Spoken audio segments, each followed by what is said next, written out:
brought you by Silver Pumps and Motors. Top quality और consistent performance के लिए सिर्फ सिल्वर पंप्स नाम याद रखना. ఒక పనిని మొదలుపెట్టి సగంలో ఉన్నప్పుడు అందులో కీలకమైన వ్యక్తి అందుబాటులో లేకపోతే ఏం చేయాలి?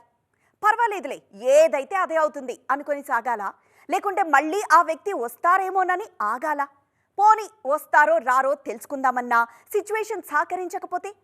యాజ్ ఇట్ ఈస్గా ఇలాంటి పరిస్థితుల్లోనే ఉన్నారు లోకేష్ కనగరాజ్. ఈ టైంలోనూ ఆయనకున్న క్లారిటీ గ్రేట్ అంటున్నారు విషయం తెలిసిన వారు. ఇంతకీ ఏంటా విషయం చూసేద్దాం పదండి. సూపర్ స్టార్ రజనీకాంత్ తో కూలీ మూవీ చేస్తున్నారు లోకేష్ కనగరాజ్. మొన్నటిదాకా కూలీని షేపప్ చేసిన లోకేష్ ఇప్పుడు జనాల్లోకి తీసుకువెళ్లే ప్రాసెస్ లో బిజీగా ఉన్నారు. ఈ క్రమంలోనే ఆయన మిగిలిన సినిమాలు కూడా ప్రస్తావనకొస్తున్నాయి. నెక్స్ట్ ఇమ్మీడియట్ గా ఖైదీ సీక్వెల్ ని సెట్స్ మీదకి తీసుకువెళ్తారన్నది కెప్టెన్ మాట. ఖైదీ 2 తర్వాత ఏం చేస్తారు?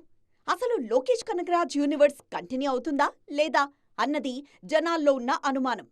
ఈ విషయాన్నే లోకేష్ ముందుంచితే పక్కా క్లారిటీతో ఆన్సర్ చెప్పేశారు. విజయ్ లేకుండా తన యూనివర్స్ ని ఊహించలేమన్నది ఆయన చెప్పిన మాట. ఖైదీ, విక్రమ్, లియో ఇవన్నీ ఎక్కడో ఇంటర్లింక్ ఉన్న సినిమాలు, ఒక యూనివర్స్లో ఒదిగిన చిత్రాలు. వాటిని కంటిన్యూ చేయాలంటే ఖచ్చితంగా దళపతి విజయ్ ప్రెసెన్స్ కావాల్సిందే. కానీ ఇప్పుడు ఆయనున్న పరిస్థితుల్లో నా సినిమాల సంగతేంటి, నన్నేం చేయమంటారు అని అడగడం భావ్యం కాదు. అందుకే కొన్నాళ్ల పాటు సైలెంట్గా ఉంటాను, ఖైదీ సీక్వెల్ చేస్తాను, ఆ తర్వాత విక్రమ్ 2 కూడా ఉంటుందని అంటున్నారు లోకేష్. లోకేష్ యూనివర్స్లో స్టాండ్ అలోన్ సినిమాగా రోలెక్స్కి స్పెషల్ ప్లేస్ ఉంటుంది కాబట్టి నియర్ ఫ్యూచర్లోనే రోలెక్స్ చేస్తారు. నార్త్లో ఎలాగో ఆమిర్తో మూవీ ఉంది.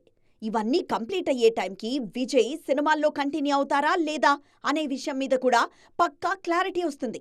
కాబట్టి ఆఫ్టర్ రోలెక్సే ఎల్సీయూ గురించి ఆలోచించాలని డిసైడ్ అయ్యారు లోకేష్.